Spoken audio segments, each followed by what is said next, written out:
Welcome to a Spa Girls mini tip session. We focus on the burning questions authors have in order to write better and sell more books. Let's go.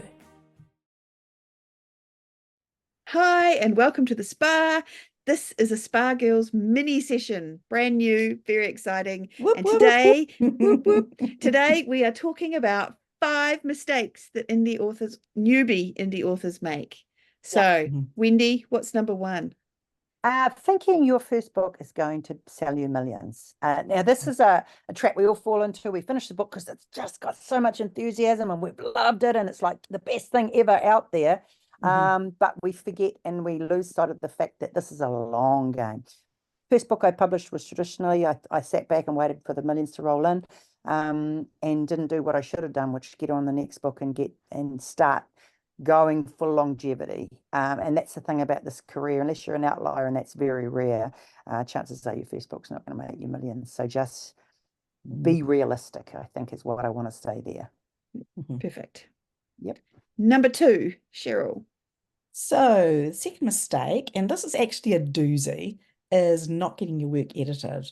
You are not good enough. You cannot see the mistakes, and neither can your auntie's, cousin's, sister's, daughter's friend. Yeah. So, hire a professional or swap with a professional. So you can edit their book and they can edit yours as long as they have that ability. So not just somebody that can smack it through a spell check, which you should do. Absolutely. I think we all have Pro Writing Aid or Grammarly, and they are definitely well worth the money. But absolutely find somebody to edit your book before it ever hits the shelves. Yep. Yeah, absolutely. Number 3. That's you, Shah.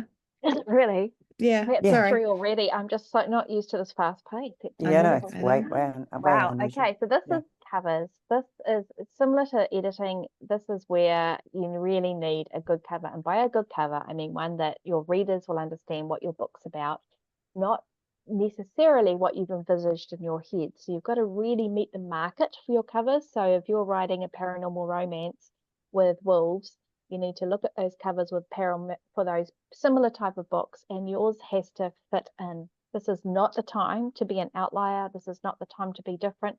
This is not the time to represent an accurate scene from your book. It's all about other people.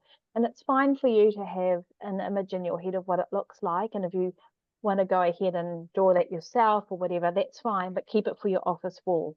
For your book, it's now a product when you're selling it to other people. So you've got to have the packaging just right. And if you, depending on your budget, you can get a custom design one. You ask around other authors for recommendations. Or you can buy what they call a pre-made cover, which is where a designer will sell you a cover that, say, for example, using the paranormal romance example, they'll have a range of different covers that would fit that particular subgenre. And then when you buy it, the designer will put your name and your title on it. And it's what's called a pre-made. So they've already designed it. So definitely, unless you're in the graphic design trade and know book covers, even just being a graphic designer is enough, you've got to understand the marketing. It's super important. Too many books get buried in the masses that are getting published because of poor covering.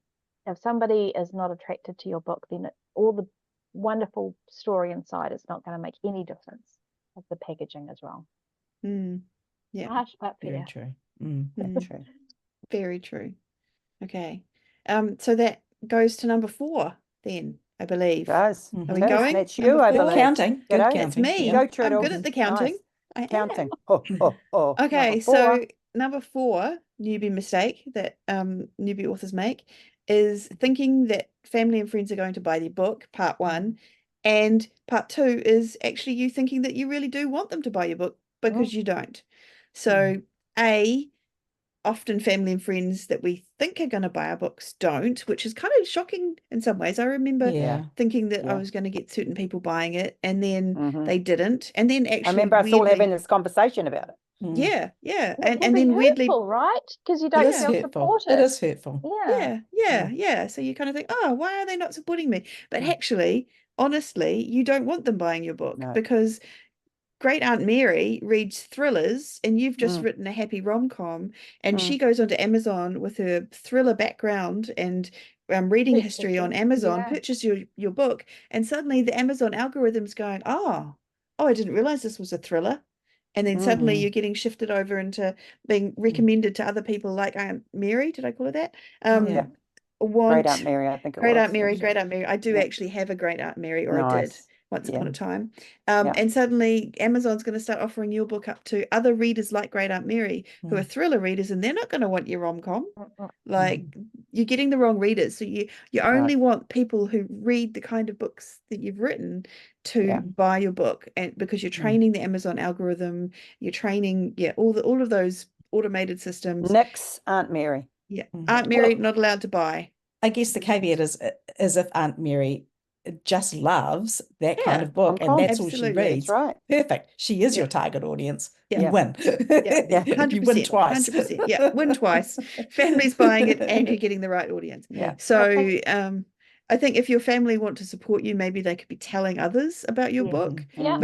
But if they're not interested in reading your genre, don't Let it go. don't let them buy your books. Like, And I you think don't want going them. with the expectation of them that they won't be interested. Yeah. I know, again, harsh but fair. It's sort of Yeah. what's often so important to us, and we, as a writer, you understand how much effort and love and blood, sweat and tears and like a piece of your soul's in that work often. But other people often don't get it, particularly if they're not in the writing game or the creative industry game. 100%. Yeah. Part B, Lower what's your part B, expectations. Toodles? Yeah. Well, absolutely. part A was thinking that people are going to buy it, and part B was actually you don't want them to buy it. No. So, Yeah. which we've talked about. Yeah, there are So- other reasons than the fact that they might not like it. Yeah, fair enough too. Like, I mean, marketing reasons. Yeah. So, Exactly. so that's it. So number 5, Wendy, that's you. Not starting an email newsletter list. I think that's a biggie. We didn't. And then we were behind the 8 ball. But the thing is, you own that list. That is your property. It's not, no one else has access to it. This is your way, direct link to the lead readers. So the sooner you can start and nurture that and grow that, that means that every time you send out a newsletter, you're going straight into the living rooms of the people who love you. And that's exactly what you want.